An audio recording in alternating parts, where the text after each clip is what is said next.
December 1900. In the freezing waters off the coast of Scotland, a lonely lighthouse stands on a jagged island. 3 men live there.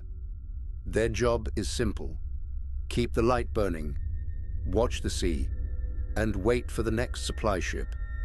But when that ship finally arrives, the lighthouse is silent, the door is closed, the lamps are cold, and the 3 keepers are gone.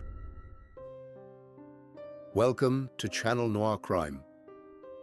Tonight's story begins on a storm-lashed island in the North Atlantic where 3 lighthouse keepers vanished without a trace. This is the mystery of the Flannan Isles lighthouse keepers. The Flannan Isles sit in the dark waters of the North Atlantic, about 20 miles west of Scotland's rugged coast. The islands are small, barren, windswept, and surrounded by some of the most violent seas in the world. For centuries, sailors feared these waters.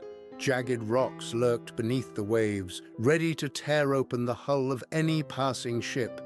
To protect sailors from disaster, a lighthouse was built on the largest island, Alien Moor. The lighthouse first lit its lamp in 1899. Its beam could be seen for miles across the sea, guiding ships safely past the deadly reefs.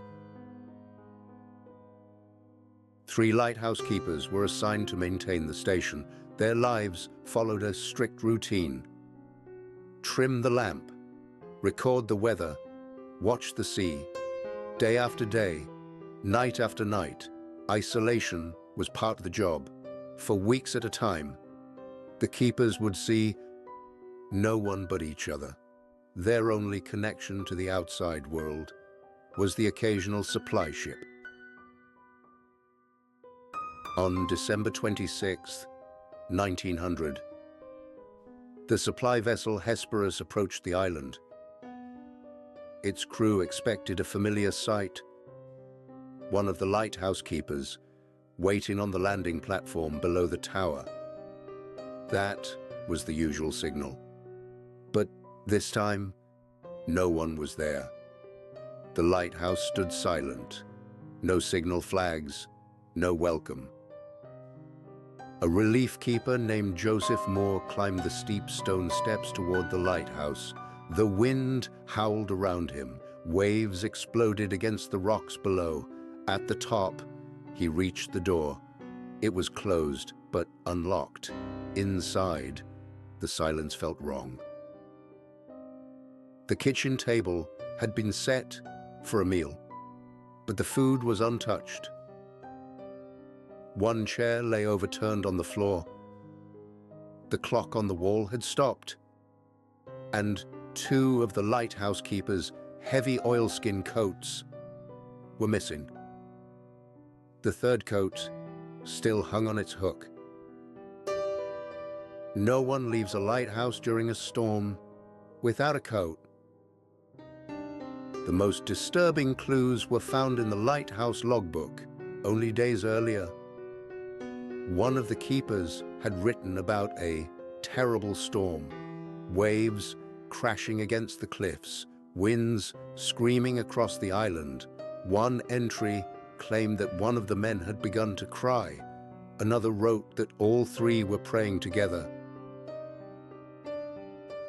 But there was one problem. Weather records from the mainland showed there had been no storm at all. Investigators later discovered damage near the island's landing platform. A crane used to lift supplies had been twisted out of place. A heavy box had been smashed against the rocks, and ropes lay tangled across the cliff edge. The official explanation soon emerged. The keepers had likely rushed outside, trying to secure equipment during rough seas. A massive wave may have struck the cliff, sweeping all 3 men into the ocean. But some details still did not make sense. Why would all three keepers leave the lighthouse at the same time? Regulations required that at least one man remain inside to watch the lamp. And why had the logbook described a storm that never happened? Some wondered if something else had occurred on that lonely island, a sudden rogue wave, a terrible accident, or perhaps something far stranger. The sea never returned their bodies. No witness ever saw what happened that night. The lighthouse at Flannan Isles still stands, watching the same dark water, and the mystery of its missing keepers remains unsolved. Thank you for watching Channel Noir Crime. This was the story of the Flannan Isles lighthouse keepers vanishing.